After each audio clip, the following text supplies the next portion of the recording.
আসসালামু আলাইকুম। আজকে আমি দেখাবো খুব সহজ, সুস্বাদু আর একটু স্বাস্থ্যকর উপায়ে নুডলস রান্না।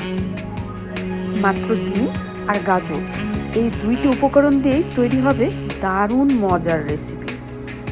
প্রথমে একটা গাজর পাতলা কুচি করে নেবেন, তারপরে একটি বা দুইটি ডিম ফেটিয়ে রাখতে হবে। পেঁয়াজ আর মরিচ কুচি করে নেব প্রথমেই। এবার নুডলস সেদ্ধ করা পানি ঝরিয়ে নিব। খেয়াল রাখবেন বেশি সেদ্ধ করবেন না, তাহলে নুডলস লেগে যেতে পারে। এখন একটা প্যানে সামান্য তেল গরম করুন। প্রথমে ডিম দিয়ে হালকা ঝুড়ো করে ভেজে নিন, তারপরে তুলে রাখুন। আরেকটি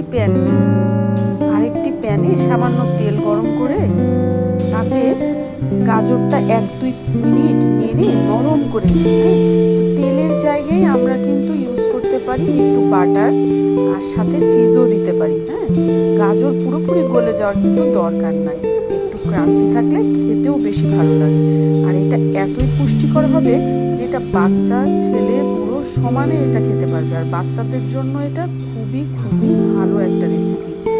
এরপর সেদ্ধ করা নুডলস দিয়ে দিন। এর ভেতরে স্বাদ মতো লবণ, গোলমরিচ গুঁড়ো চাইলে দিতে পারেন, বা আপনার বাসায় যা আছে, যেই সসটা না দিতেই বলবো আমি বাচ্চাদের জন্য এবং বয়স্কদের জন্য, একটু গোলমরিচ গুঁড়ো বা একটু আপনি যদি আপনার কাছে বিভিন্ন পাপরিকা বা অন্য কিছু থাকে ওইগুলো আপনি একটু অ্যাড করতে পারেন, বা একটু পুঁই শাক যদি থাকে একটু পুঁই শাকও কিন্তু দিতে পারেন।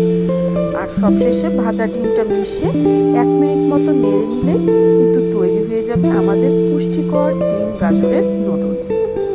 আর এই রেসিপিতে ডিম থেকে আমরা কি পাচ্ছি?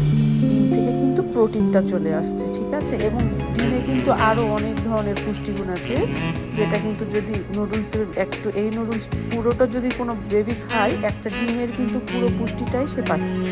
অনেক বেবি কিন্তু কুসুম খায় না, বা অনেক বয়স্ক মানুষ কুসুম খেতে পারেন না, তারা কিন্তু ইজিলি প্রোটিনটা পেয়ে যাচ্ছে, সাথে ডিমটা পুরোটাই কিন্তু খেতেও পারছে, বাবুটাও কিন্তু খেতে পারছে।